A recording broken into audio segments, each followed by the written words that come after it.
A Sword in the Stone, The Pajama Party by Calliope Glass.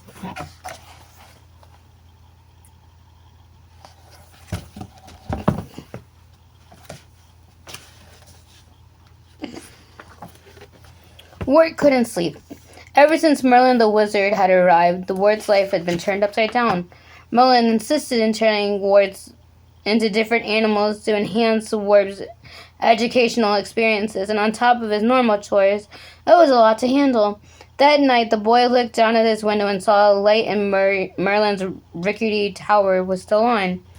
Wart paid Merlin a visit. When he arrived, he had his pet owl, Archimedes,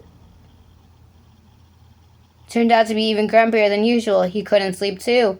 Too drafty, Archimedes said, and it's leaky and smells weird. Go to sleep, you wretched creature, Merlin shouted. Sleep in this unsuitable environment? Archimedes huffed.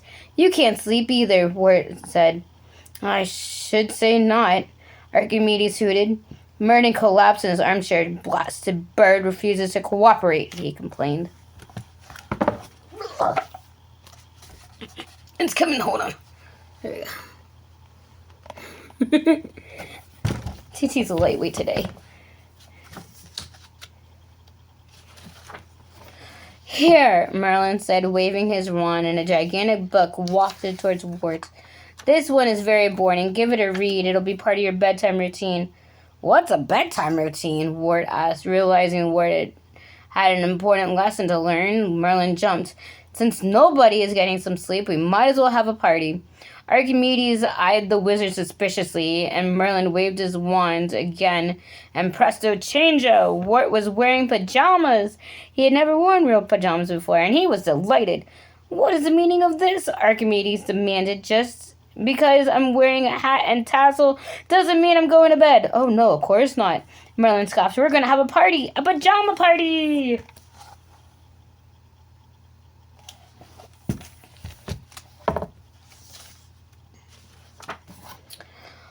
What do you do at a pajama party? Wart asked. Usually there's a story, Merlin said, raising his wand again. Ricketus picketus, he shouted, and poof! Wart could tell something was different. He shook his head and was a little bit confused. His long ears drooped. Wait, long ears? We're rabbits! Wart exclaimed.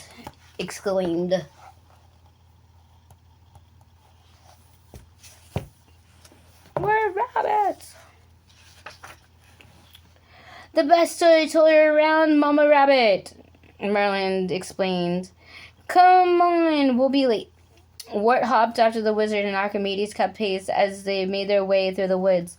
Soon Merlin kidded to a stop. We're here, he said, pointing to the entrance of the burrow. Archimedes, I'm afraid you'll have to listen from a distance. Why? Wart asked. It's a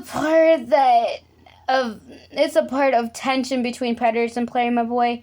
You see, some rabbits are eaten by owls, and of course Archimedes here would not, but it's safer for everyone if Archimedes stays away. Archimedes rolled his eyes.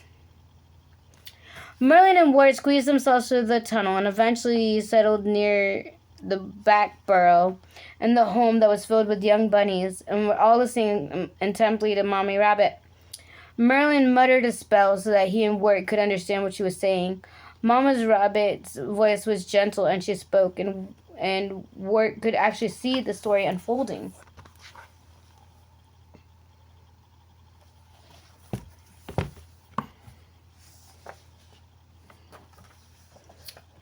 Those little bunnies found their way home, Mama said, and soon after they fell fast asleep. Wart yawned, and Merlin was already snoring next to him.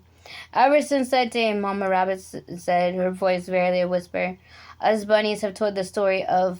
Owl! A bunny screamed. Suddenly, everyone in the burrow was wide awake again, and they were peeking out from behind their rabbit friends. It was Archimedes. You really didn't expect me to wait outside, did you? I could barely hear the story, the owl confessed. Get out! Mama Rabbit shrieked at the uninvited guest, and her bunnies quickly joined in. Merlin, do something, Wart cried.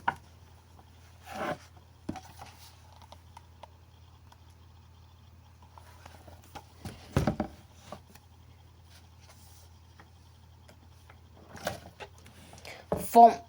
As the smoke cleared, Wart realized he was back in Merlin's tower. He touched his ears. His long ears were gone. "I'm a boy again," Wart said. "And we're back home," said Archimedes. And not a moment too soon, Merlin prepared a tray of a pitcher and 3 cups. "Here we go," he said, spinning around triumphantly. "Warm milk." As the trio moved to the table, Wart found himself thinking about Mama Rabbit's story and noticed that how soft his pajamas were, and suddenly he felt dozy. "You know," Wart said. "Shh," Merlin said as he pointed to Archimedes, who had already fallen asleep, and Wart stifled a giggle.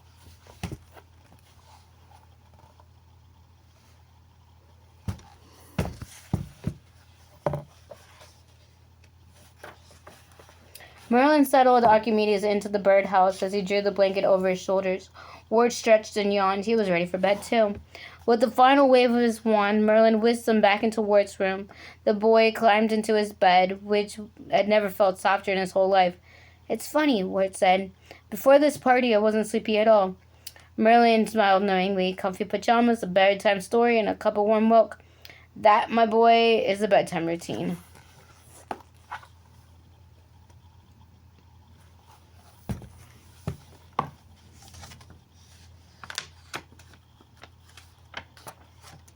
Merlin asked, do you think you might try on your own tomorrow night?"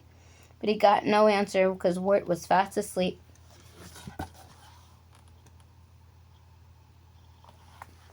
Ta-da! Good night.